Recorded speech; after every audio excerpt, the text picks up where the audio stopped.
This bill, I think I want to speak to this bill as a fisherman and as well as one who is representing them and seated here with you. If I have the leave, I could also speak to it as a member of parliament. But first, I want to speak as a fisherman. I think that the amendment is a harmless one because, like I always say, a law is a living thing. A law can grow sick, a law can die, and in this case, this law is sick. Enacted since 1992. Obviously, old age, if nothing else, has affected this law. We are only trying to see if there is any vaccine that can be given to the law so that it can survive beyond this point. We have looked at the issues. Essentially, the fines, the penalties for infraction of the law has proved very, very inadequate and with time, quite insignificant. We are a country that is in dire need of expanding its economy. And in expanding the economy of this country, I think and I believe that when we speak to agriculture, it should not just be farming alone. Fishing is another area that can not only guarantee food security, but it guarantees livelihood. It is the mainstay, the main economy of those of us who are from the water side, so that we no longer begin to look for things in the pipeline. Government should ensure that we also benefit like every farmer is benefiting. There have been anchor borrowers, and in fact, the anchor should have been in the water side, not even up. The anchor, the right place for it to be is in the water side, not up. Nothing has been done for the fisherman.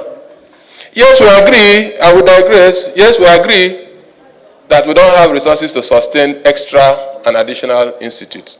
But sadly, one that would have turned around the fortunes of the fisherman, especially the capture fisherman. I should have been seeing the foreign secretary as I'm saying this. Was passed, but not assented to. My people are in pain till tomorrow. Please revisit that institute. We have one for the freshwater environment. We have one for the ocean environment. There is none for the brackish water environment. They need it. And that is where you have the greatest species of fishes, including the price sardine that you and I buy from the supermarket, 350 naira for one piece. In that environment, you can buy a basket full for the same amount. So what we have come to do here is to ensure that all these illegal fishing should have enough deterrent. People come into this country, they fish, and the fine there is probably 500 naira. In those days, maybe 500 naira would be a basket full of croaker. But today, one piece of croaker, you sell it for more than 500 naira. So I can afford to come, fish illegally, catch the if you're able to apprehend me, I tell you what is in your law is 500 naira, I pay and I walk away. There are certain types of fishing that are very dangerous to the environment, and people get involved in them. We want these fines to be as punitive as possible. As punitive as possible. We also have to look at the issues of quality. Fish quality. That is when you look at the subsidiary legislation of this act. So mine is a very simple one because there are professionals here. I will not want to usurp every opportunity available. What we have come to do is increase the fines so that they could deter enough. Issues of licensing, issues of their renewal, the fines and the penalties should be punitive enough. And also, as a matter of policy, Mr. Permanent Secretary, sir, when you do your budget of 2020, I will be on this committee. Fishing and fisheries development is not only aquaculture. You have capture fishing. Let the budget not be 1% like it used to be for the fishermen. They also need support. They have cooperative societies that guarantees that they're able to buy net and canoe. Please, we are appealing on behalf of every fisherman from the lagoons of Lagos, through Ondo, through Delta, through Bayelsa, through rivers, Akwa Ibom, onto Cross River State. I'm also appealing on behalf of the fishermen in the inland waters from Imo State, Anambra, to Kogi, to Benue, Taraba, Niger, Borno, Bauchi, Adamawa, and they're everywhere. Fishermen are everywhere. Let us not concentrate only on those who carry hoe and knife. Mr. Permanent Secretary, please, and as you go further, because you want them to take whatever it is they have to the marketplace, that brings them on board the areas of rural development. So as you are developing the rural areas for the farmers, the fishermen live in worse areas than the farmers themselves. So also develop their own rural environment. It is from the budgeting and the policy direction that these things can be achieved. And I want to appreciate you for the opportunity you have come to listen to this poor. Honorable, go to the main subject of the fish. I have finished the main subject. Yes. Thank you for listening to this fisherman. God bless us. From the existing bill, which we are about to amend, the page 3, paragraph 4, section 5 states, and I quote, say, a licensing officer may, without assigning any reason, cancel a license, suspend a license for such a period as he thinks fit. We, from the society, as a professional, we suggest that this will be, it's more of a, to us, with due respect to the House, it's more of a military rule. It should be civil. And what do I mean by that? We want to suggest that a licensing officer may cancel a license, suspend a license, refuse to renew in the following, only in the following circumstances. One, if it is necessary to do so, you have to give effect to any licensing program or conservative measures specified in or implemented in accordance with a fishery management plan. If a vessel is used in contravention of this act, condition of licensing or applicable treaty or agreement.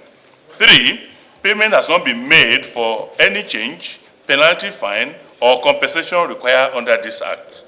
And lastly, good standing has been withdrawn in respect of the license or authorized vessel where applicable. So what we are saying is that you cannot just say without any reason, you cannot have such a law to repeal. So we are suggesting that. Then if you go further, number 2,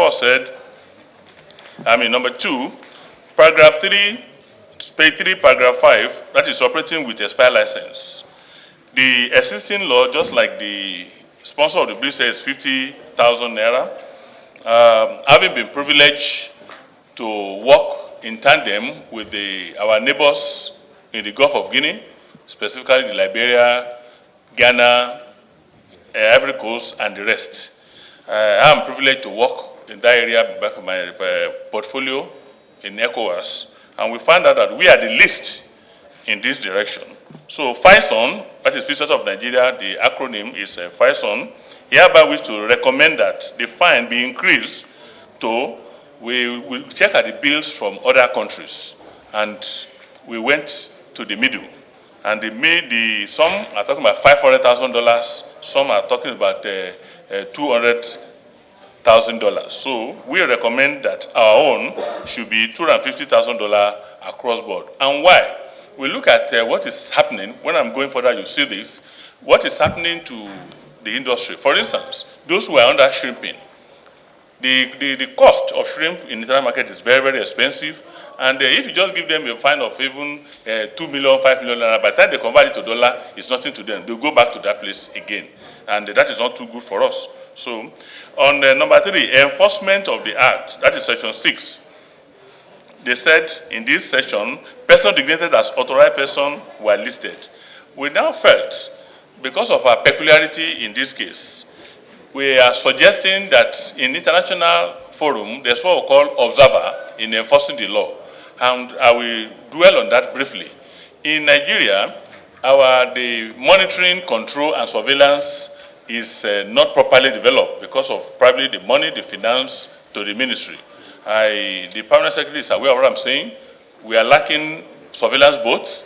We don't have a drone for surveillance and all these things. But internationally, it is allowed to bring in a group called observers. They work in tandem with the ministry and the other agencies. So we are now saying that instead of only the Navy, the Marine Police, and the rest who are authorized, and the customs, then we should bring in, like international agencies that do, the observer should be brought in to assist us. But they are supposed to go on board to check with that notice. You have the right to go on board and see what is happening. And then they report back to the Federal Department of Fisheries, and by extension, the Federal Ministry of Agriculture and Rural Development.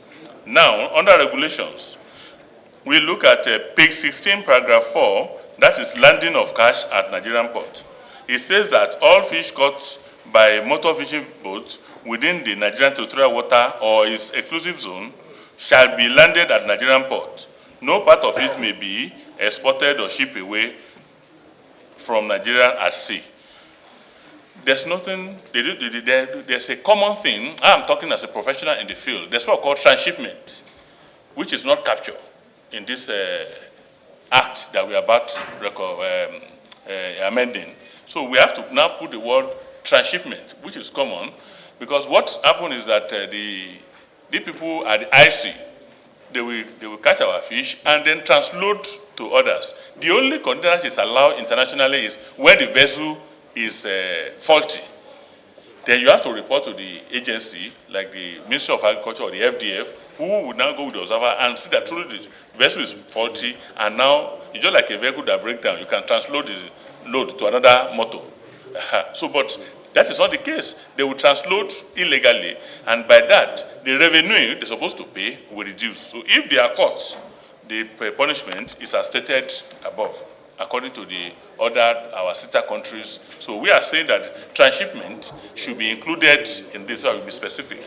Then on page 17, paragraph 10, prohibition on non-trolling or pier trolling. In our own, in the existing bill, they said that the 5 nautical miles of the water in Nigeria should not be pier trolled. The society frowned at this. Anywhere in the world, it should be totally prohibited. Because what called pier trolling is sweeping the bed of the river body, thereby not giving room for artisanal fishermen that we're talking about. So they come there because they have what we call fish finder. When the traditional people are going to the sea, they only pray, God, let us see fish. So when they go, they throw their net and everything, anything they see, they come back. But this one is seeing the fish. They follow the scoop and then scoop everything. So we need to, we don't need pier trolling at all on our river. This will allow for what we call to prevent recruitment of overfishing and, of course, damage to the fishery. So we are thinking as a society and the umbrella professional body in Nigeria that this should be inclusive. At the same time, FISA also wish to recommend that this act make provision against the use of the trawlers that do not have business aside from fishing. How do I mean is this? Some of them have license for fishing, but they are using their trawler for bunkering. So if you are caught that your fish, the license is for fishing, and you now use it for other things outside the license, it's not in the old bill. So we are thinking this thing is supposed to be there. So some of them, they only take license for, they know what they are doing. They take license for fishing, but their real work is taking our crude oil. So if such vessels are caught through the observer, or we engage the service of the Air Force, they call area surveillance and all these things, well, what do we do? So this should be insurances. We have the opportunity now. In those days, perhaps this act was not common, and then they did not take cognizance of it. Now that we are aware of it, we are thinking we should do that. Another area we want to dwell very much on is the area of quality assurance. we are of the opinion that a proper review and update for it to continually meet current international sanitary. Recently, I want to thank the ministry, of which the PAMSEC is here. Until recently, even our shrimps, at least about 2-3 months ago, that we had a license to our farm shrimps were to be exported to Europe and America. I'm aware of that because Nitua is a member of our society. But what we are talking about is that even at our port, there are problems that is happening. And I don't know how we are going to still put heads together to see this. That is why I talk about... Please, you have to wind up in line with best practice on this NDDC problem. You know, it's only to us is allowed to do any public please, let me just say this important area because it's affecting us. They use, these people I said, they use this mackerel we see in the market. You know, the market we see here are from people who use their vessel for bunkering. They are the people that have all this thing. It's not, we don't license much of mackerel into the market, but it's available in our market. These are the people that brought this thing in. So we need to legislate that if you are caught, the cold room that is selling it should be sealed. Because if there's no buyer, there won't be any seller. So the cold room must be sealed. I will put the thing in writing, I will still submit. So these are the things we observe, and I want to thank you for the opportunity once again to hear my view and that of my society. Thank you very much. Set up an ad hoc committees under our committee deputy chair to look into who is a barrister, who is a lawyer. He will look into all the issues that are fundamental raised here. I think will ensure that this bill will these 3 bills will be given justice, and before it was presented to the House for a better deliberation before it was taken to Mr. President. Thank you very much.